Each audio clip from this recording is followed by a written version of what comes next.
먼저 부탁드릴게요. 오늘 앞서서 도입 강연도 재미있게 들으셨죠? 이제 본 강연을 드릴 차례인데요. 지구 온난화로 인해서 도입 강연에서 여러 가지 문제점들이 있다 말씀을 해주셨는데 지구 환경에 해답이 있다는 이야기를 오늘 강연 주제로 해주실 교수님을 모셔보도록 하겠습니다. 경북대학교 윤호성 교수님 모셔보겠습니다. 반갑습니다.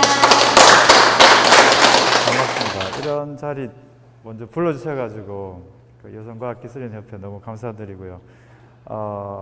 제가 요 앞 강연 영상을 좀 보고 예습을 하고 왔는데 되게 나이층도 다양하고 또 어린 친구들이 많이 있어가지고 강연 되게 쉽게 준비를 했으니까 좀 많이 모쪼록 도움이 되는 시간이었으면 좋겠습니다. 예, 감사합니다. 반갑습니다. 오늘 바다에 대한 이야기를 하라고 하셔가지고 저희들 물론 하는 연구 이야기도 하고 하는데 아까 말씀드린 대로 앞에 강연들 영상을 몇 개 봤는데 되게 꼬마 친구들도 많고 해서 제가 뭐 지구 온난화 무슨 뭐 탄소 중립 이런 이야기들 뉴스에 많이 나오고 뭐 TV에 볼 수 있는 이런 이야기보다는 조금 더 기초적이고 어린 친구들이 그래도 좀 재밌게 알아들을 수 있었으면 싶어서 좀 준비를 했으니까 한번 얘기를 해보겠습니다. 그리고 듣고 나중에 아까 얘기하신 대로 뭐 궁금한 거 있거나 하면 물어보시면 제가 최대한 답변할 수 있도록 하겠습니다.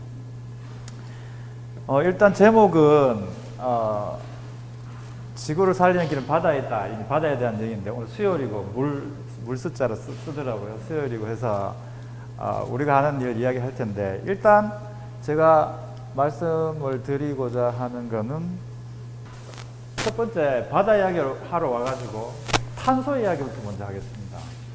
탄소, 뭐 이산화탄소, 온난화 늘 들었지만 왜 꼭 이 탄소가 이렇게 문제인지 탄소가 도대체 뭘 잘못했길래 이렇게 못 살게 구는지 탄소 이야기를 조금 하고 그 다음에 푸른 탄소, 블루 카본이라는 얘기 들어보셨는 분도 있을 테고 조금 생소하신 분들도 있을 텐데 그 푸른 탄소, 블루 카본이 도대체 뭔지 그리고 해양하고 물론 관련이 있으니까 바다의 푸른 이걸 따와가지고 바다 생태계에 있는 탄소를 블루 카본이라 이렇게 부릅니다. 거기에 대한 이야기, 그 다음에 그게 어떻게 우리 지구 온난화 혹은 이 탄소 문제를 해결할 수 있을지 저희들이 우리 경북대 그 블루 카본 융합 연구센터에서 하고 있는 이 문제를 해결하기 위해서 하고 있는 이야기를 하도록 하겠습니다. 그리고 마지막으로 그 센터에 우리 하고 있는 사업들 조금씩 얘기를 해서 마무리를 하도록 할 겁니다. 자, 일단 탄소가 대체 뭘 잘못했길래 왜 탄소를 가지고 못 살게 구는지. 탄소는 꼬마 친구들은 아직 안 익숙할 수도 있을 텐데 우리 이 지구를 이루고 우주를 이루는 물질들 뭐 원자, 분자 이런 건 다 어디서 들어봤고 배웠잖아요, 그죠? 그 중에 이 탄소라는 이 원자가 되게 재밌는 이 수많은 원자 중에 되게 재밌는 원자예요. 그리고 저는 아까 봤겠지만 이제 경북대학교 생명과학부에 교수로 있지만 생물의 입장에서 봐서 탄소가 얼마나 중요한지 여러분들은 정말 좀 상상하기 힘들 정도로 아주 정말 큰 부분을 차지하고 있는 게 생물에 있어서 큰 부분을 차지하고 있는 게 탄소거든요. 그 이유가 뭔가 하면 나중에 조금 어린 친구들 조금 공부할 때 도움이 될까 싶어서 얘기를 하면 탄소는 원자 번호가 6번이라 해가지고 6이라는 벌써부터 주기율표 막 외우는 친구 있는 것 같은데 6이란 게 알겠지만 중성자 6개, 양성자 6개, 전자 6개로 이루어져 있기 때문에 6번이라는 그 기호가 있고 전자가 6개라는 게 그 중요한 포인트입니다. 그 탄소, 이산화탄소, 뭐 탄소 저감, 전자가 6개 있다는 게 되게 중요한 부분인데 그 이유가 이제 조금 더 지나가면 배우겠지만 이 모든 이 물질을 구성하는 이 원자에는 그 전자가 돌고 있는 이 궤도라는 게 있는데 그 궤도가 안쪽에 전자가 2개가 돌게 되어 있고 그 두 번째 궤도에 전자가 8개가 돌게 되어 있습니다. 이 바깥쪽에 4개가 돌고 있다는 게 굉장히 중요한데 이유가 밖에 두 번째 이 궤도라 하는데 궤도에는 전자가 8개를 전자 8개를 채우고자 하는 그 힘이 있습니다. 8개가 되어야지 이 전자가 물리적으로 편안해지는데 4개밖에 없다는 얘기는 4개를 더 받을 수도 있고 4개를 줄 수도 있고 얘들이 있든 어떻게든 8개를 채우든 2개만 남으면 그래야지 자기가 편해지니까 얘들이 다른 물질과 4개의 다리 이 팔을 갖고 결합을 하고 싶어하는 힘이 있습니다.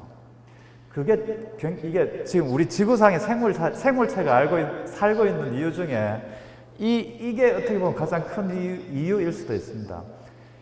4개의 이 결합을 할 수 있다는 게 얼마나 중요한 얘기인가 하면 탄소를 제외한 나머지 원자들은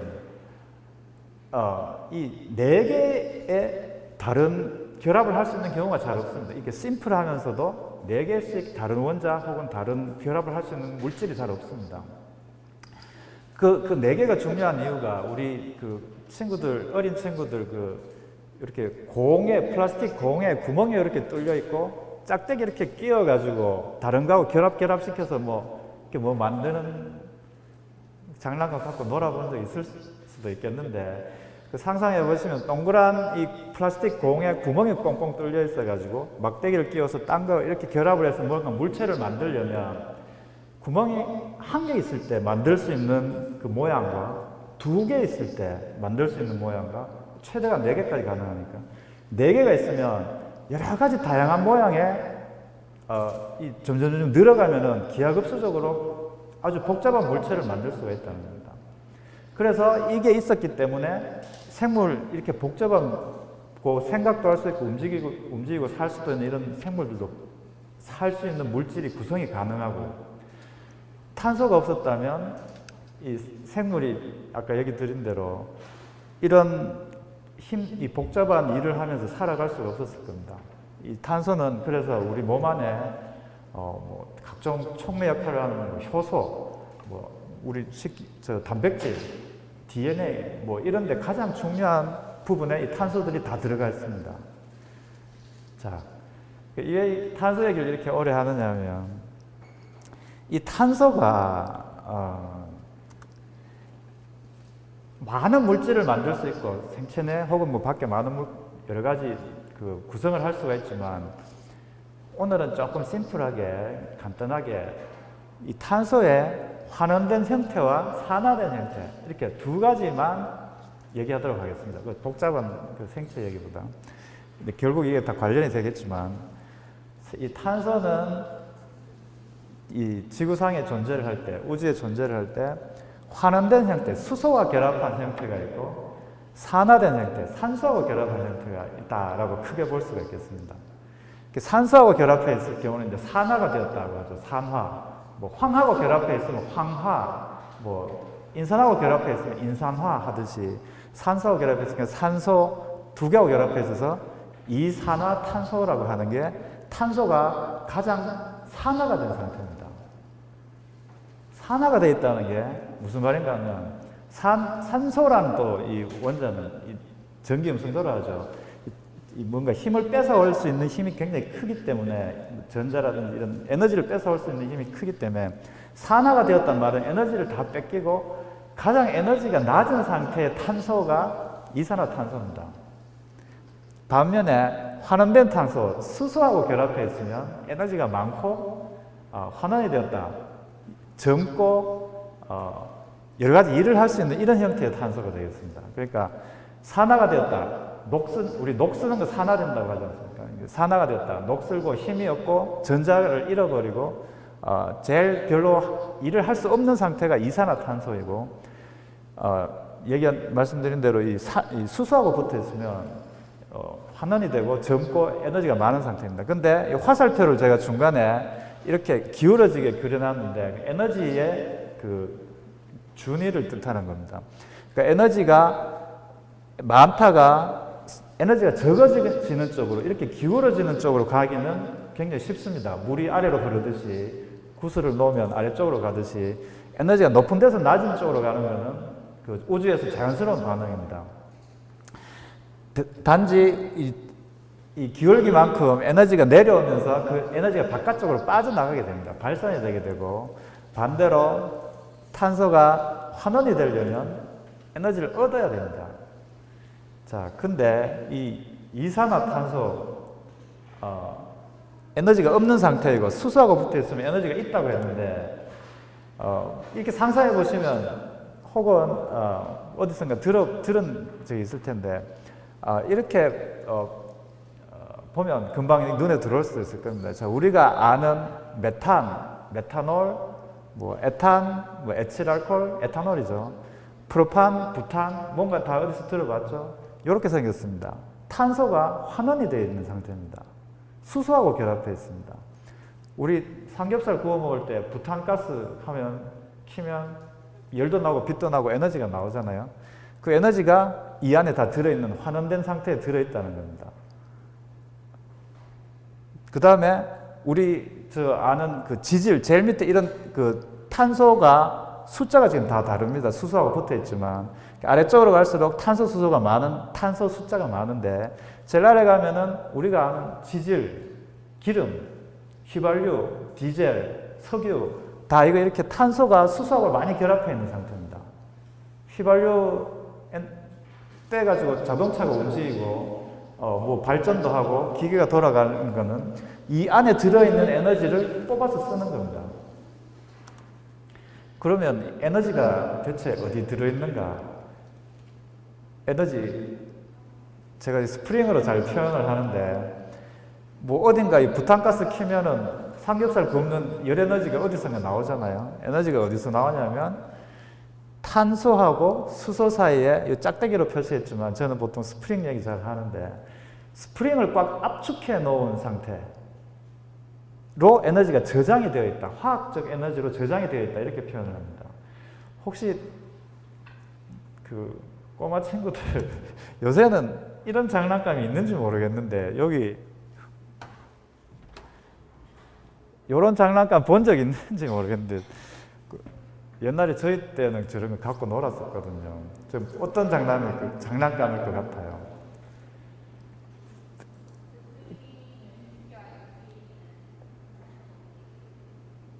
예, 맞았어요.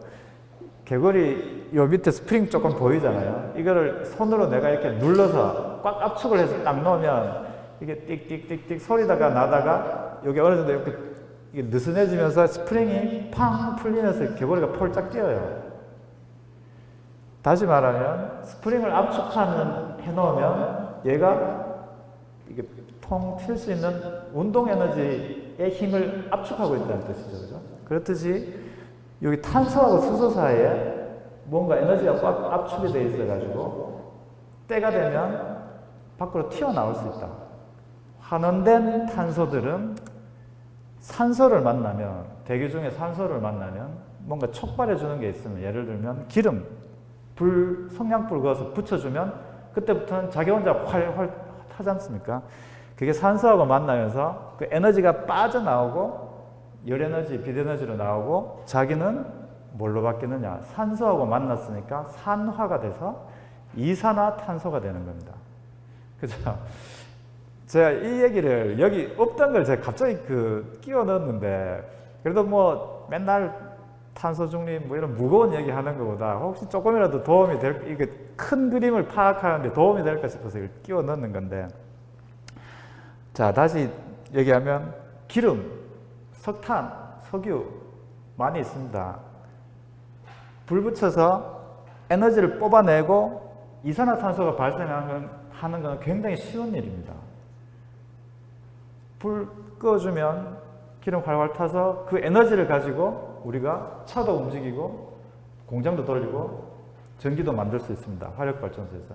문제는 아까 기억나시는지 모르겠지만 그래프 슬롭, 이 화살표 기울기를 보시면 에너지가 없는 상태에서 다시 에너지를 넣는 상태, 특히나 이 이산화탄소는 기름을 퍼올려서 태워가지고 에너지 뽑아 쓰고 나면 이산화탄소는 공기 중으로 들어갑니다. 공기 중에 이산화탄소 농도가 얼마나 되는지 아는 아는 친구 있어요. 옛날에 0.02% 이랬거든요. 근데 요즘 뭐 이 산업화 이후로 그 전기기관 발명되고 산업화 이후로 요새는 0.04%까지 올라갔다고 하는데 0.04%면 이 공기 중에 이런 조그만 기체들이 0.04% 들어있다는 뜻입니다. 근데 공기 중으로 내보내는 건 쉬운데, 자, 이산화탄소가 문제를 일으킨다.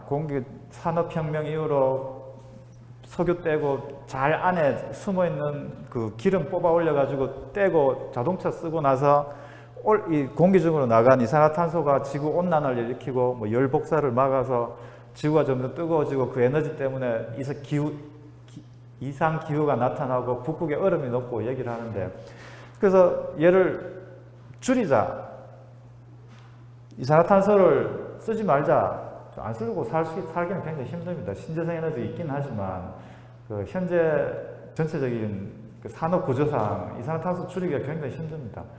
안 쓰기가 힘듭니다. 근데 특히나 날아간 이산화탄소를, 공기 중에 0.04% 있는 이산화탄소를 다시 잡아오는 건 더더욱이 힘듭니다. 그죠? 그거를 우리가 어떻게 잡아오고 혹은 다시 환원을 시킬 수 있을까? 스프링 압축할 때는, 아까 환원을 시킬 때는, 압축시킬 때는 사람이 손으로 누르면 되지만 이산화탄소, 산화된 탄소를 다시 환원을 시키기는 그건 정말 힘든 일입니다. 근데 그만큼 에너지를 투여를 해줘야 되기 때문에 그렇죠. 근데 우리가 이산화탄소를 줄이기 위해서 혹은 다시 뽑아서 지하에 가두기 위해서 얼마나 많은 노력을 하고 있는지, 화학적으로, 물리적으로 하고 있는지 아마 들어보신 분들도 있을 겁니다. 심지어는 이산화탄소를 촉매 작용 같은 걸 화학적으로 잡아가지고 땅 속에다가 묻으려고 하고 해저로 갖고 나가서 이 심에다가 묻는 사업을 지금 하고 있기도 합니다.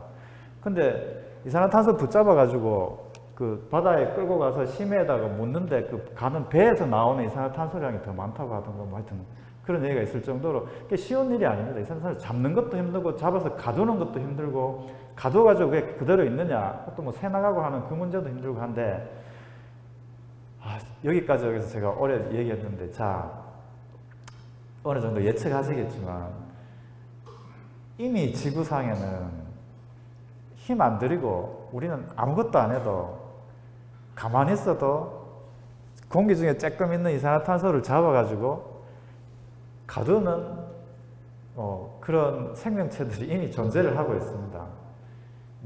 그러려면 에너지가 필요하다 했죠. 무슨 에너지로? 빛 에너지로.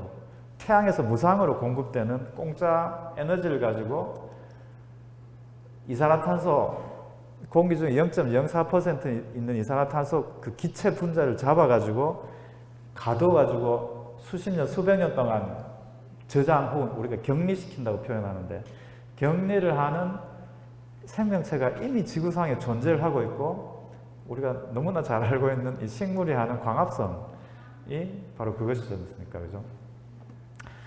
자, 그러면 탄소 이야기하고 뭐 나무 얘기했는데, 우리가 뭐 그럼 쉽네, 뭐 이산화탄소 저감하고 지구 온난화를 막고 우리 후손에게 맑은 지구를 물려주는 방법, 나무를 많이 심으면 되겠네 라고 생각할 수 있지 않습니까? 근데 뭐 안타깝게도 아시지만 지금 아파트 짓는다고 있는 나무 다 베고 아마존 그 밀림지대 불태워가지고 뭐 경작하고, 줄어들면 줄어들었지 나무를 늘리기는 힘들고, 더군다나 우리나라 조그만 땅덩어리에 뭐 나무 열심히 심어서 이산화탄소를 저감하겠다, 굉장히 힘든 일이라는 겁니다.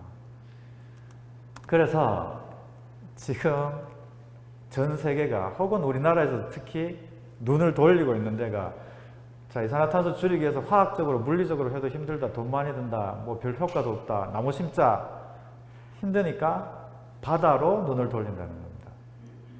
이 광합성 작용, 아까 말씀드린 대로 도망가 있는 공기 중에 이산화탄소를 물을 좀 이용해서 빛에너지를 가지고 환원을 시키는 아주 쉬운 거를 돈도 안 들이고 공짜로 할 수 있다. 누가? 바다에 있는 김, 미역, 다시마, 해저류, 식물성 플랑크톤들이 가만히 있어도 그걸 할 수가 있다. 자, 그럼 뭐 다 됐네. 뭐가 문제인데? 자, 이제 문제를 말씀드리겠습니다. 뭐가 문제인지. 자, 그 전에 이제 다시 한번 정리를 하면, 우리가 땅에 있는 그 지질, 석탄, 이런 거 꺼내 올려가지고, 불 질러가지고, 에너지 뽑아 쓰고, 공기 중으로 방치했던, 날아갔던 이산화탄소를 블랙 카본이라 이렇게 부릅니다. 그러니까 뭐 그름 이런 그 이미지를 이용해서 그런 것 같습니다. 뭐 석유도 그렇고 석탄도 그렇고 그름도 그렇고 다 검으니까 블랙 카본이라고 하고, 그다음에 아까 말씀드린 식물이 광합성에서 붙잡는 탄소 그린 카본이라고 합니다. 그리고 말씀드린 해양에서 해양에서 우리 눈에는 안 보이지만 해양에서 이산화탄소를 흡수하는, 광합성으로 이산화탄소를 흡수하는 것을 블루 카본이라고 얘기를 하는데, 여기 이 숫자가 뭐 보이시겠지만 그 대기 중에 축적되는, 그러니까 이산화탄소가 발생하고 블루 카본, 그린 카본으로 흡수를 해도 대기 중에 축적되는 게 4.9 기가톤, 1년에 4.9 기가톤이라는 양이 되는데, 그거를 이 육상에 있는 식물만큼이나 거의 비슷한 정도의 양으로 블루 카본이 흡수를 한다. 그런데 자,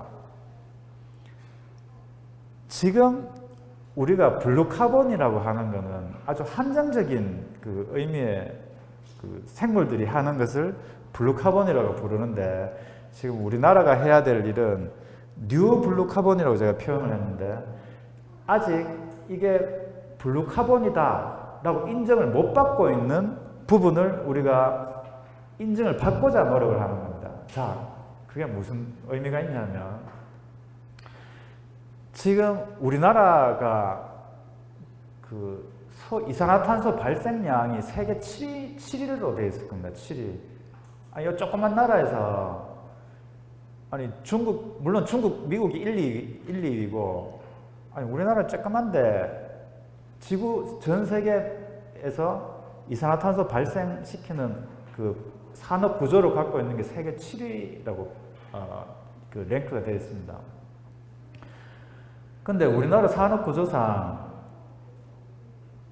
그 가공을 해서 수출을 하기 때문에 이제 그렇게 이산화탄소 발생량이 많은데, 뭐 조그만 나라에서 나는 건 없으니까 뭐 석유도 그렇고 많은 제품 갖고 와서 뭐 반도체도 만들고 TV도 만들고 휴대폰 만들고 석유 화학 제품도 만들어서 팔아서 먹고 사는데, 뭐 포항제철에서 이 철도 만들어서 팔고.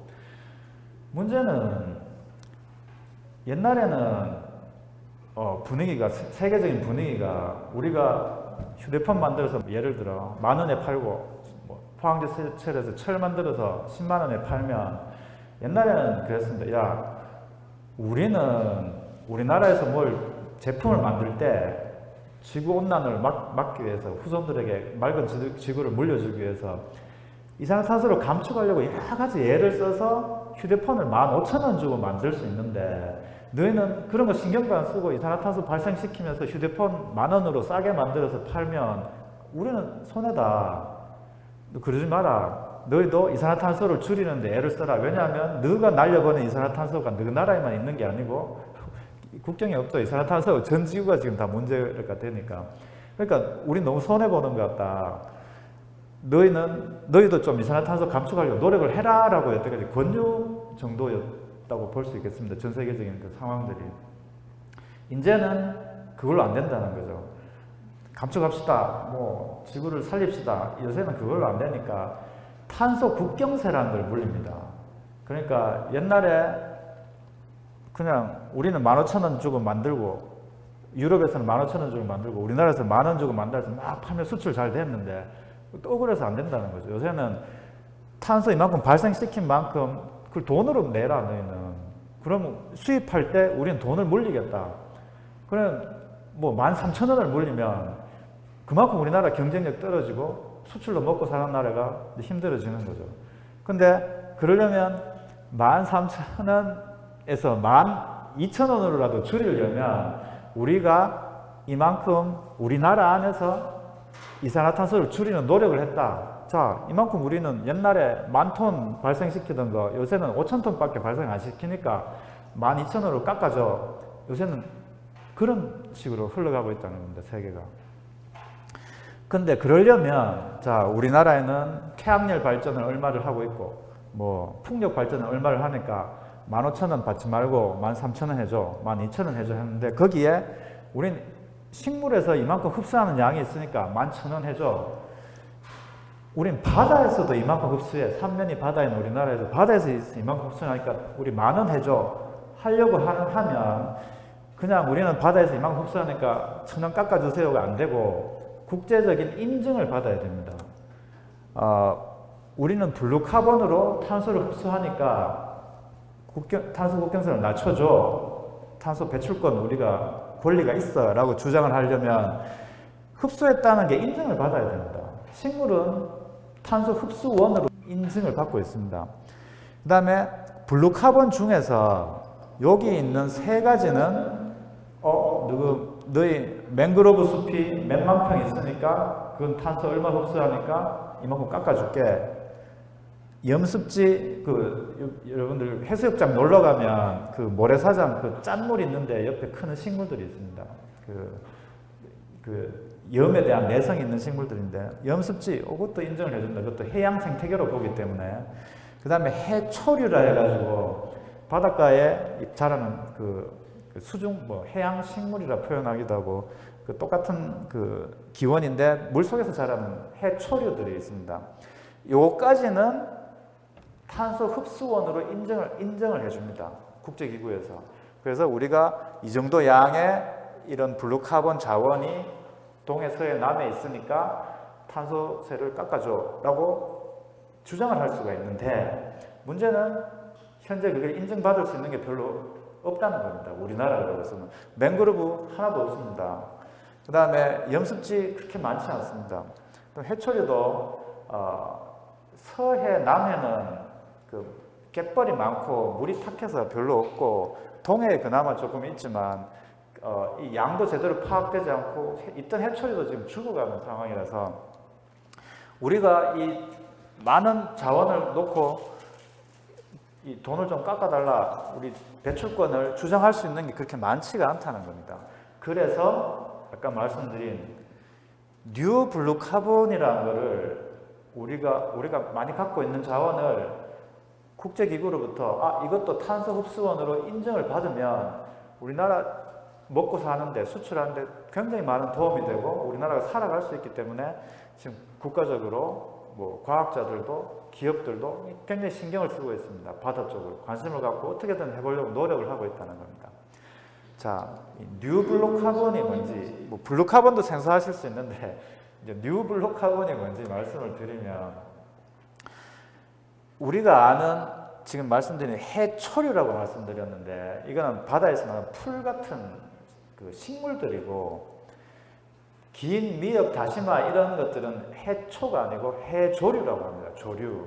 그 날아다니는 새 조류가 아니라 갈조류, 홍조류, 녹조류 하는 그런 조류들인데 식물과는 좀 다른 분류군으로 나누기도 하고 이런 해조류는 당연히 광합성을 하고 양이 굉장히 많은데 우리나라에 특히 동해 쪽에 많은데 이거는 탄소 흡수원이 아니라고 합니다. 그건 탄소 흡수원으로 인정을 못 받고 있습니다. 이유가 뭐냐? 왜 인정 안 해주냐? 우리나라 이거 많은데 이유가 육상식물들은 수명이 최소 몇십 년, 몇백 년씩 살지 않습니까? 해조류 중에 많은 해조류가 다 단년생인 경우가 많습니다. 2년생도 있고 조금 오래 사는 것도 있는데 상당히 많은 해조류들이 겨울에 자라가지고 봄이 되면 녹아 없어진다고 우리 녹는다는 표현을 쓰는데 분해가 돼서 사라집니다. 단년생입니다. 그리고 물론 거기 이제 그 생활사에 무슨 포자를 만들고 이렇게 해서 여름을 나고 겨울에 다시 자랐다가 이렇게 자랍니다. 그러니까 자, 광합성에서 이산화탄소를 흡수했습니다. 근데 1년 후에 다시 분해가 돼가지고 다 날아간다. 어디 있느냐? 이산화탄소 어디 있는데? 나무는 저기 있어서 무게도 잴 수 있고 몇 톤 이렇게 잴 수 있는데 해조류는 1년 지나면 없어지는데 그거는 흡수원이 아니다. 탄소 흡수원으로 인정을 못한다고 되어 있습니다, 현재. 그 다음에 여기 표 보이시는지 모르겠는데 현재까지 알려진 맹그로브, 뭐 염습지, 해초류 지금 인증받고 있는 것보다 다 합한 것보다 더 많은 양의 이산화탄소를 흡수하는 게 뭔가 하면 물론 과학적 데이터입니다. 이걸 뭐 누가 다 일일이 재는 건 아닌데 과학적 추정치인데 해양 미세조류라고 해서 흔히 식물성 플랑크톤 하면 금방 알아들으시잖아요. 그 눈에 안 보이는 이런 단세포, 식물성 플랑크톤이 흡수할 수 있는 이산화탄소의 양이 이 맹그로브 숲 뭐 이런 데서 흡수하는 양보다 훨씬 많다는 겁니다. 거기다가 우리나라 동해안은 서남해하고 달라가지고 굉장히 물 양도 많고 서남해안은 수심이 깊은 데가 한 뭐 300m 뭐 요 정도인데 이 동해 쪽은 1km가 넘는 1000m가 넘는 수심에 굉장히 큰 물의 양을 갖고 있고 물이 맑습니다. 이쪽은 동해는 서남해보다. 그래서 빛이 투과가 잘 되기 때문에 광합성을 활발히 하는 식물성 플랑크톤들이 많습니다. 근데 이 식물성 플랑크톤도 탄소 흡수원으로 인정을 못 받고 있습니다. 광합성 하는데 양도 엄청 많은데 탄소 흡수 잘하는데 왜냐? 눈에 안 보이니까 무게를 재일 수가 없으니까 어디로 갔는지 모르니까 인증을 못 받고 있다는 거예요. 나무는 딱 있으니까 뭐 무게 재면 되지만 식물성 플랑크톤 분명히 아는 건 있는 건 알아요. 과학적 추정치는 있어요. 하지만 이제 그걸로 인증은 못 받습니다. 인정 못 해준다. 실제 숫자를 보여달라. 어디 있는데? 뭐 흡수는 하겠지. 그게 다시 공기 중으로 날아가는지 뭐 어디가 있는지 모른다는 겁니다. 그래서 저희가 우리 경북대 블루카본 융합연구센터에서 하고자 하는 일이 지금 하고 있는 일이 여러 다른 그 정부 혹은 뭐 기업 이런 곳과 협력을 해가지고 식물성 플랑크톤 혹은 해조류, 녹아 없어진다는 해조류가 녹아서 없어진다는 게 산화가 되어가지고 다시 탄소가 산소하고 붙어가지고 공기 중으로 다시 돌아간다. 그래서 안 된다고 하는 건데 그게 아니다. 식물성 플랑크톤, 해조류에 의해서 흡수되었던 이산화탄소는 공기 중으로 도망가는 게 아니고 무산소 격리층이라 해가지고 물 안에는 산소가 공기만큼 많지가 않죠. 있긴 있습니다, 산소가. 하지만 공기 중에 21%가 아니고 물 안은 우리 숨 못 쉬지 않습니까? 물 안에 들어가면 산소가 너무 적기 때문에. 그래서 산화가 그렇게 빨리 일어나지 않습니다, 물 안에서는. 그래서 분해된 해조류 혹은 식물성 플랑크톤이 이산화탄소를 흡수했던 것을 금방 공기 중으로 산소하고 만나서 CO2가 되는 것이 아니고 물 안에서 산화 안 된 상태로 떠돌아다니다가 결국은 깊은 심해로 깔아앉아 축적이 된다 하는 것을 이미 많은 연구가 되어 있지만 이제 우리가 이거를 좀 더 명확히 밝혀가지고 그 방대한 양의 이산화탄소 흡수원을 실제 국제기구로부터 대한민국의 이산화탄소 흡수원으로 인정을 받고자 하는 겁니다. 근데 물론 그게 쉽지는 않습니다.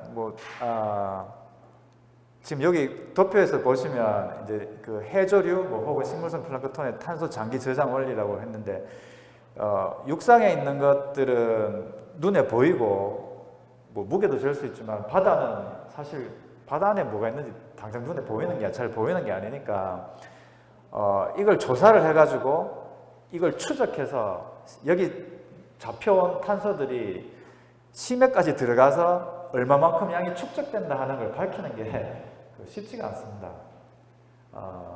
쉬웠으면 이미 다 인정이 됐겠죠. 그렇지만 지금 중국에서는 전 세계적으로 저만 이런 생각을 하는 게 절대로 아니고 당연히 전 세계적으로 이런 생각을 많이 하겠죠. 중국에서는 어느 정도 과학적 데이터를 가지고 이미 자기 나라 탄소 배출권에 해조류를 넣겠다고 지금 막무가내로 하고 있기도 하고, 그다음에 호주 이런 데서는 이미 과학적 데이터가 이미 어느 정도 축적이 돼서 우리는 이걸 주장하겠다라고 하고 있고, 이제 우리나라에서도 이제 우리가 거기 일조를 하고자 하는 겁니다. 그래서 저희 경북대학교 탄소 블루카본 융합 연구센터에서 하고자 하는 일이 첫 번째 하고자 하는 일이 한 3가지 정도 지금 계획을 하고 지금 추진 중에 있는데 첫 번째 하는 일이 여기 해조류, 해초류 혹은 그 식물성 플랑크톤이 격리시킨 이산화탄소가 어딘가 해저에 어느 정도 양으로 축적이 되어 있다는 걸 밝혀서 그 국제 인증을 받는 것이 첫 번째 저희들이 하는 일입니다. 방법은 몇 가지가 있습니다. 첫 번째 하는 게 이 시내나 이런 데 있는 뻘을 채취해가지고 거기서 이제 방사성 동위원소와 CN 레이쇼라고 하는데 탄소 질소 그 CNB를 측정을 하면은 그 안에 있는 유기탄소란 말이 이제 생물체로부터 유래된 탄소를 말하는 겁니다. 여기 쌓여 있는 유기탄소가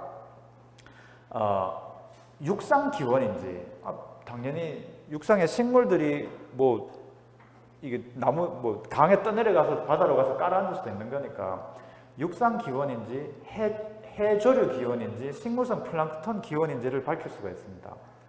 방사성 동위원소 측정하고 CNB를 보면 그게 아주 명확하게 드러납니다. 예를 들면 제가 뭐 정확한 숫자는 지금 기억이 안 나지만 예를 들면 육상 식물의 CNB는 뭐 6대 1이다 하면 해조류의 CNB는 뭐 9대 1이다. 식물성 플랑크톤은 3대 1이다. 이게 너무 명확하게 숫자로 딱 떨어지기 때문에 이것을 조사해가지고 그 유기탄소들의 기원을 밝히고 그걸 땅 넓이하고 계산을 하면 어느 정도 양을 밝힐 수가 있습니다. 그리고 그걸로만은 또 그 이미 많이 하고 있는데 그걸로만은 또 좀 부족합니다. 그래서 저희들이 저희들이 그 하는 입장에서 할 수 있는 것 중에 하나가 요즘 많이 하는 eDNA라고 하는 게 있습니다. 영어로 DNA는 당연히 다 아실 거고 environmental DNA라 해가지고 환경 DNA라 해서 이 안에 있는 이 물질을 채취를 해서 그 안에 있는 DNA를 증폭을 요새 뭐 PCR 이런 데 너무 많이 들으셨을 텐데 그런 그 방법을 이용해서 증폭을 해가지고 그 DNA가 식물 유래인지 해조류 유래인지 플랑크톤 유래인지를 찾아낼 수가 있습니다.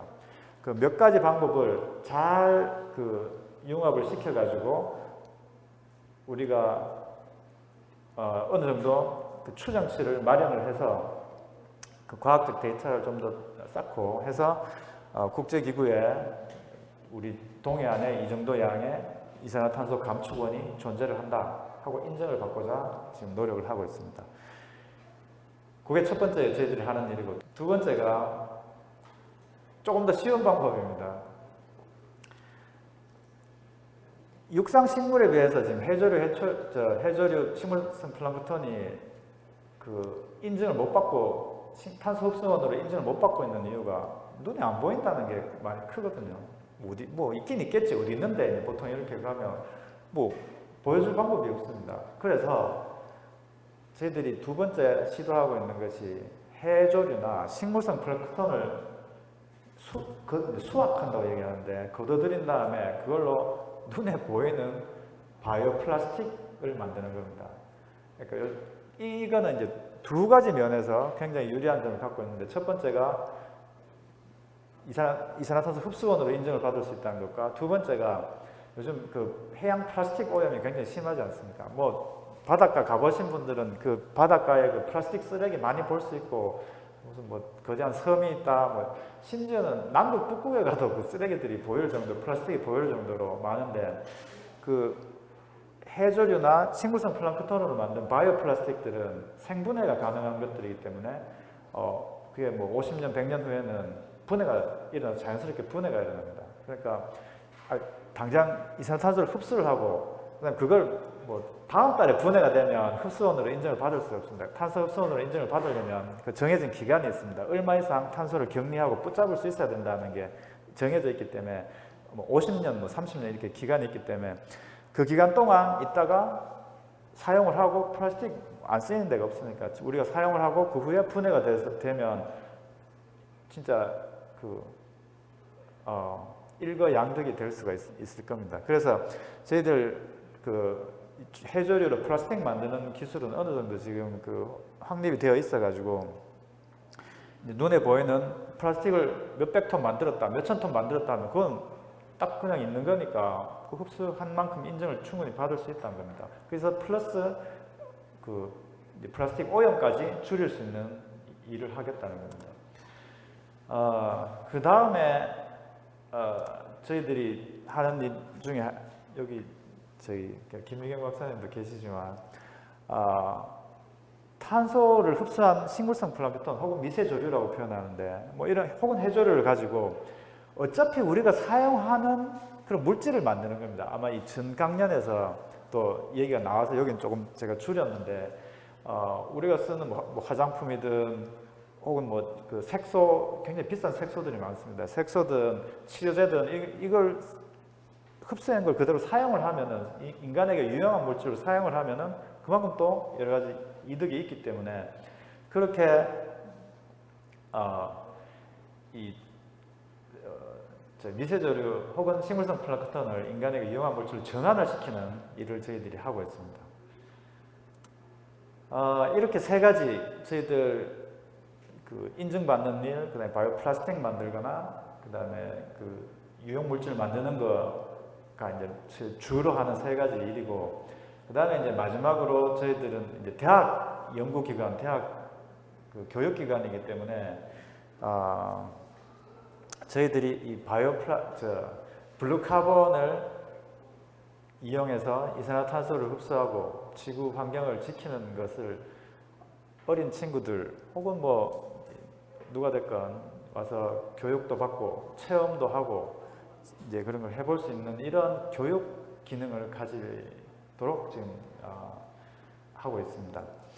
뭐 와서 아직은 이 센터가 설립된 건 아닌데 설립을 지금 준비를 하고 추진을 하고 있는 중인데 와서 뭐 직접 바이오 플라스틱을 만들어 본다든지 아니면 수중에 가서 그 해양 생태계를 체험을 한다든지 이런 걸 할 수 있도록 준비를 하고 있습니다. 이렇게 해서 제가 뭐 조금 무거운 얘기보다는 앞에 조금 도움이 될 수 있을까 싶어서 탄소 얘기도 많이 하고 했는데 이런 그 블루 카본을 이용해서 지구 환경을 지키려는 노력을 며칠 전에도 물속에 들어갔다 나왔는데 저희들은 물에 맨날 들어가가지고 일을 하는데 다른 사람들은 뭐 이게 스쿠버 다이빙 하는 친구들은 와 재밌겠다 뭐 비싼 돈 주고 하는데 뭐 우린 연구비로 들어가니까 좋겠다 하는데 맨날 다 들어가다 보면 그렇게 뭐 썩 즐거운 일만은 아니지만 또 가면 또 재밌는 일도 많고 그렇습니다. 어린 친구들도 나중에 여러 가지 할 일 많겠지만 뭐 의사, 변호사 되는 것도 좋지만 이렇게 넓은 바다에서 자연과 함께 일하는 이런 것도 좋은 한 가지 길이라고 또 생각을 합니다. 네, 여기까지 마치겠습니다. 네.